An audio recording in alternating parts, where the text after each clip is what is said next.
Hello and welcome to Eternal in 5. I'm aReNGee, and today, armed with a new audio setup, we're going to talk about some of the spoilers from the upcoming Eternal card game set, The Flame of Zolta. In the last episode, we talked about some of the spoilers that I thought were constructed considerations from the new set. Now we're going to talk about some of those that I think fall short. We're going to start off with a couple that just about get there, and then we're going to move on to some of the more spicy memes that Direwolf Digital has put out this time. Starting off, we've got a Vanilla Tutu. Following in the proud footsteps of Black Hall War Leader, we have Teething Welp. If you attack it and it survives, it gets flying, and then if you hit 2 more times, it gets +3/+3, and you've got a 5/5 flyer, which, build your own Tinker Overseer is not exactly where you want to be. There is the combination with Jack's Knife, as self-damage does trigger mastery. So you can play it, turn it into a 4/4 flyer immediately, bash in, and then get a 7/7, but that dies to every commonly played removal spell outside of Torch, and you're still spending 2 cards to make this happen.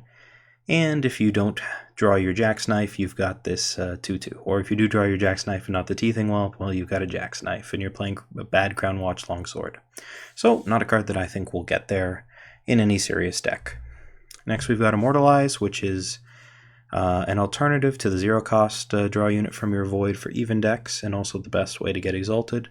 If there's an Exalted deck, this may see play in it, but having unit go to the Void, draw it back, cast it, and then have it die before you actually get any value out of Exalted is a tall ask in Constructed, and therefore it's likely to end up on the sideline. Metal is technically a combat trick in time, but it's important to note the weaknesses of this combat trick, in air quotes. It doesn't help your unit win a combat unless it was going to trade, and while it can protect it, it can only protect it from damage-based removal and is useless in the face of a Harsh Rule or Slay. Keep this one on the bench. Next up we have Unmake, which is a fine market card. If you were previously playing Disjunction in your market and you don't care about drawing an attachment from the Void, just play Unmake instead, as it's strictly better. Numbing Cold is a card that players were very excited about back in closed beta, but haven't heard too much about now. If you play it on the enemy player, they'll play their worst spell to pop it and then do whatever they were going to do. You can stack it up, I believe, but even that's not that good, as there are some decks that really don't play that many spells. Where it could see play is as sort of a capstone tutor in the curse deck, just to lock the opponent out of doing anything. Next we have Prodigal Sorcery. Draw 2 cards. Draw 2 spells that deal damage from your Void. Give them double damage. You're always going to decimate this. And then next turn, kill your opponent. It's a fast spell, so the opponent doesn't necessarily see it coming, and it's a very cool addition to a burn deck, or is like a market card in Genev when the opponent falls too low. I think it'll see some fringe play, but won't be a key piece of too many decks. Cozen Darkheart is probably the most playable card on this list. Well, it's theoretically a dragon plant and could actually see play there, where you play this and then a 4-cost dragon and draw a treasure trove. Where I'm most interested in it is in the Oni deck.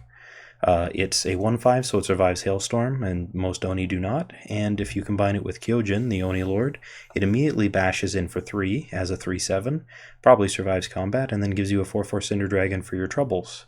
If the Oni deck is successful, I expect these 2 cards to be a key piece of it. Next, we've moved into the meme cards with Reap, a card that actually costs you power. 0 cost, lose 1 maximum power. Not a card that I would expect to see play in anything other than the spiciest of decks. Geminian is Direwolf Digital's answer to people looking for playable cards. If you deal 100 damage, you can deal 100 more damage. Hilarious, and a 7/10, but definitely not a real card. Next up, we have our third 7-cost Fire Dragon of the set. I don't know why they're pushing this theme, but they are. And can you really tell me which of these 2 cards is which, just by looking? I certainly can't. But at least we got this market cornered. Next up, we have the token Bagra Kanto card of the cycle, Ryujin's Choice. Giving unit double damage is combo only, and probably worse than Gift of Battle, and tutoring a unit to the top is usually not going to be that effective. I don't expect this one to see play. Next up, we have just Deathstrike, and it puts what could have been a playable dragon in your Void, but in your Void, not your hand. And finally, we're going to cap this off with another meme about a set 1 card. Idol of Destron was a really bad card, and this is the modern bad variant. It only triggers when you're in your hand, but at least you get the payoff for drawing units rather than playing them.